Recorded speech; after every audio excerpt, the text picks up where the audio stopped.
Join with me today is Dorky Dad, and we are on the test account doing the Scourge event, and we're going to break down some key important issues. Why don't we start with the most important thing that we wanted to talk about? The big question that everybody's been asking is, who's going to be the best? Inhumans? A-Force? Young Avengers? Is it even close? Is it even close? No, it's you have to use Young Avengers. Yeah. Quickly say why nodes 5 and 10. What we're going to do is we're going to go over the individual nodes 1 and 2, 3 and 4, but we're going to start with 5 and 10, and then we're going to talk about 6 and 7, 8 and 9, and then we're going to talk about optimal teams whenever we're going through this, and then very lastly, we're going to send them over to your channel to talk about the Scourges. Does it make sense?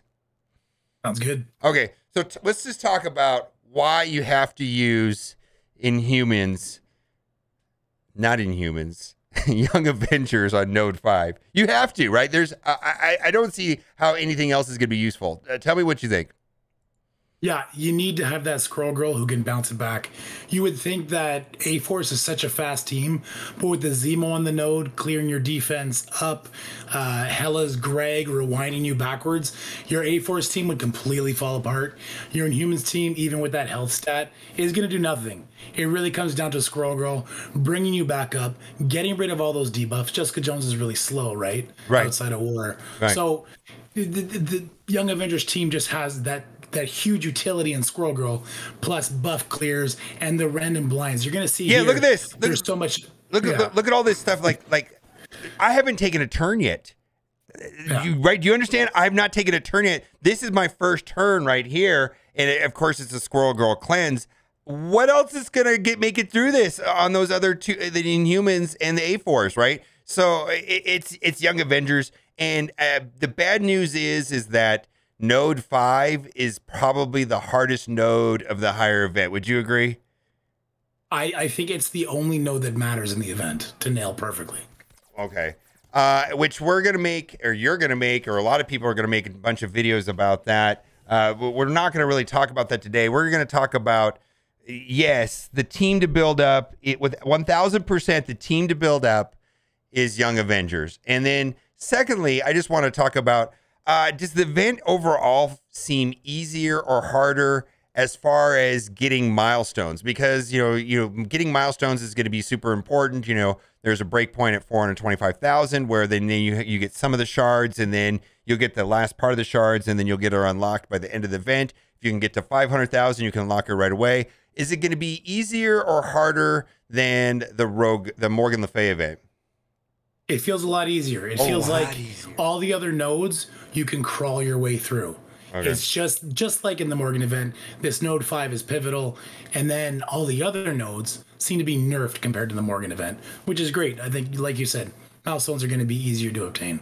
Okay, so I did a difficulty 8 run with no scourges, and we're not playing with our personal accounts. This is a test account where we have balanced or normalized characters, and I don't even know what it is exactly. What they're all like 4 red, 7 yellow, 85 gear tier 15, and then they have every single T4 on them. So the 7775. So this is not the way that most people develop their rosters. I mean, for example, you probably have a bigger bishop than Kitty Pryde, right? That's just like a normal thing, right? You don't build your roster that way. So in some ways, it's just not really, it's kind of hard to judge, but I had like 0 difficulty getting it through on difficulty 8. And I remember difficulty 8 being very challenging the last time that I attempted this on this normalized account. What was your experience? Because you put like over 100 scourges and still got through it, right?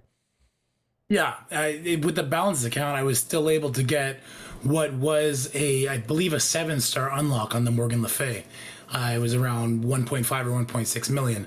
And that's with the balanced account. Like you said, a couple of the nodes at the end were a little bit more difficult because it was a 4 red star Icarus. But on my account, it's going to be a 6 red star Icarus. He is going to get the kills. He's going to go twice, and he's going to erase the whole problematic wave that was giving me issues. Okay. So, yeah. All right, so let's talk about the first two nodes. The first two nodes are city. What are your recommendations for the two, the city nodes, or how did you go about it? I just went through it with web warriors and symbiotes. I didn't have a hard time at all. Yeah, so I went Web Warriors for the first node, and I took out Miles Morales Hmm. because he fits into that Young Avengers tag. I wanted to save him in case I needed him, and I did find use for him on node 10. So I did that. So Web Warriors with Shang-Chi instead of Miles Morales. There you go. And that was my node one. That was an easy one shot. And then on node two, I did New Warriors with Dark Hunters and Doc Ock. And that was an easy one too. But I know what you're talking about when you said you went in there with symbiotes because you have that coveted Hela. I think I had problems with the symbiotes with a lot of scourges because of the balanced nature of it.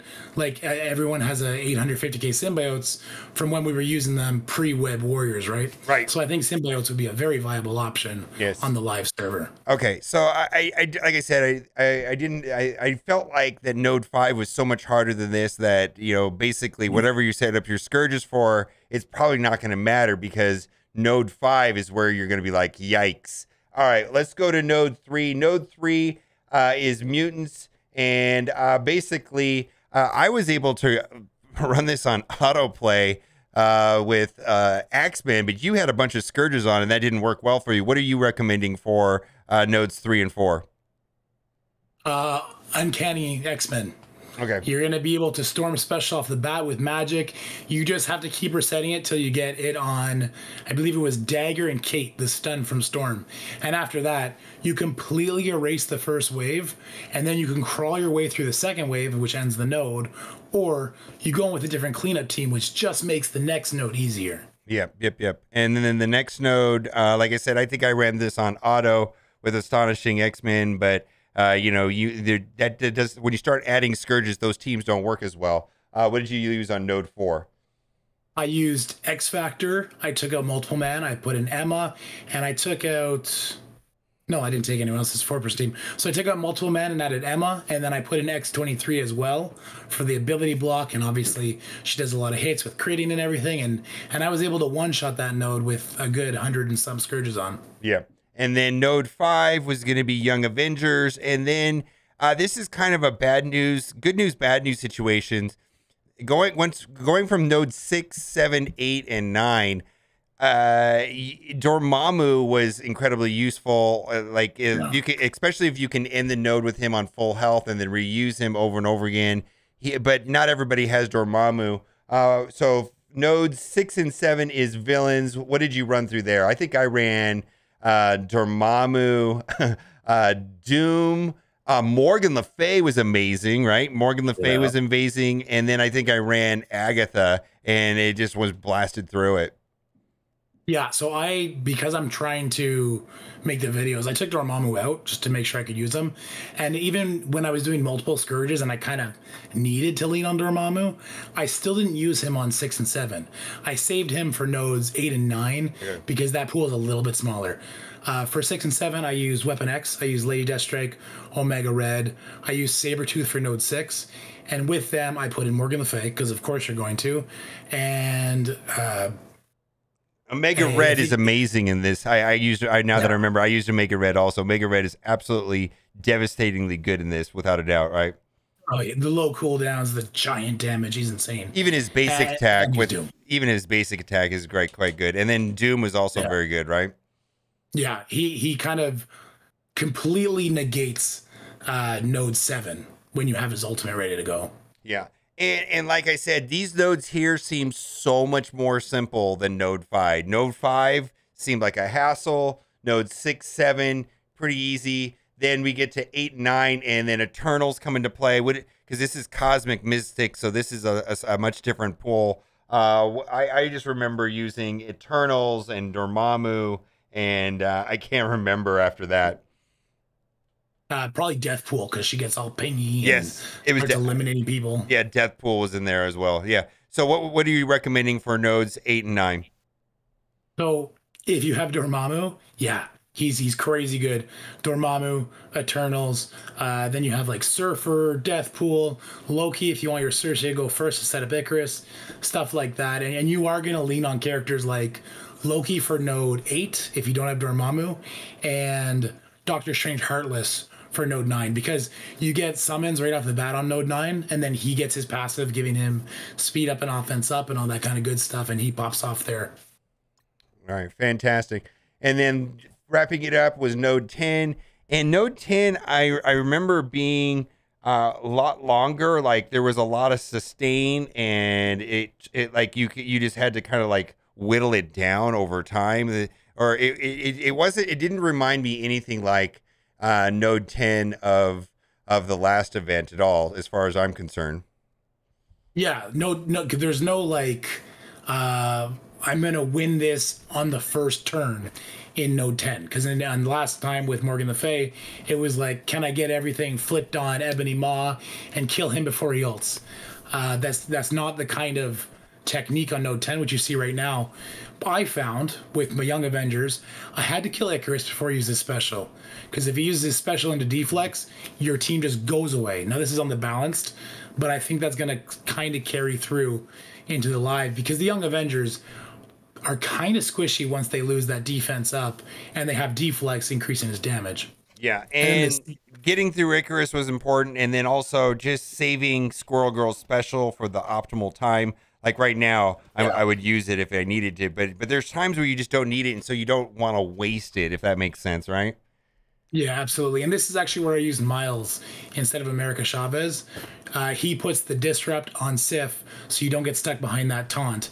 And then I guess you could keep resetting it till you get it on Sif and on Miss Marvel, and then you can kill whoever you want. And then, and this is kind of going to suck, and this will be a big source of people resetting, is after Icarus, you kill the Valkyrie. And then there's that 50% chance she heals Sif, heals Foster, they get all those buffs, but there's a 50% chance nothing happens because it's outside of war defense. Yeah. So there was that moment. That's going to be kind of garbage. What you just said is like using Miles, making sure the Disrupted is on both of the tanks, and then when you finally get through Valkyrie, because you're going to want to kill Valkyrie first because of her passive, which only triggers half of the time in this game mode, but in war it triggers 100% of the time. So where she basically it's not a full revive, but they basically full heal, and then they get like a million buffs, and then they're good to go, right? That's exactly what Valkyrie does to hero as guardians, right? You can see that. It's a beast. Yeah, you can see I'm trying to work through her. I'm just trying to get her down because it happens anytime a hero as guardian dies. So if you pick off Mighty Thor first, then you might have to do it more than once, which is a real hassle. Yeah. And as you saw here, you killed Sif and nothing happened. Yeah. So I got lucky on this one. Yeah, this is lucky. All right. So head over to Dorky Dad's channel, and there you will see more detailed versions of what we're talking about. And also, Dorky is going to get very detailed into the scourges and the individual turning on the scourges, which ones you recommend, which ones you don't recommend to get the most amount of points. And I got to say that last time your videos about this were the most helpful for me. For I just personally wanted to thank you for my 7 yellow Morgan Le Fay. You know what I mean? Like it was your video, man, that helped me get it. So if you're interested in playing this event at a higher level, you're going to want to head over to Dorky Dad. I'm also will be posting a full run of difficulty 8 with no scourges, just so people can see what characters are there when they drop. Did they change anything at all? I don't think they changed. I didn't play it before they said to, but it doesn't look like they changed anything, right? I can't remember off the top of my head, but I don't think so because the Node 9 was a copy paste of the Morgan Le Fay event. It's Node 9. So that's what I thought was what they said was going to be changed. And I didn't feel that changed. Now, I do think Nodes 8 and 9 hit a little bit harder after that, but that could just be because I was trying to not use Dormammu, right? Right. It's hard to tell. Yeah. Yeah. And then again, last disclaimer, all of this was beta gameplay footage, a test server footage that, and and hopefully it's exactly the same, and all the information we're giving you is 100% accurate when it goes live. We have every reason to believe that. So head over to Dorky Dad's channel and check out his thing. Anything you want to say before we go? No, hey, thanks for having me, and I'll see you guys over there. Help you guys get a 6 yellow, 7 yellow, 4 red, 5 red, whatever. We're going to get through this together. It should be pretty fun. I like this event. Should be pretty fun. All right, guys, thanks for watching, and keep on gaming.